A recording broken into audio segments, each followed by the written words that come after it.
Alam ba ninyo ba Mamarag?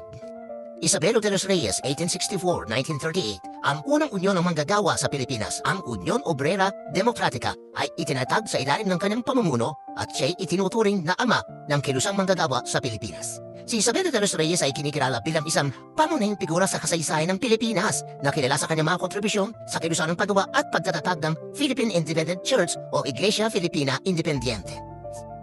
Ngunit hindi siya direktang nauugnay sa pagtatatag ng Partido Komunista ng Pilipinas. Ang PKP na kilala rin bilang PKP 1930 ay itinatag noong 1930 at isang Marxist-Leninist na partido na may kaugnayan sa Comintern sa Unyong Sobyet.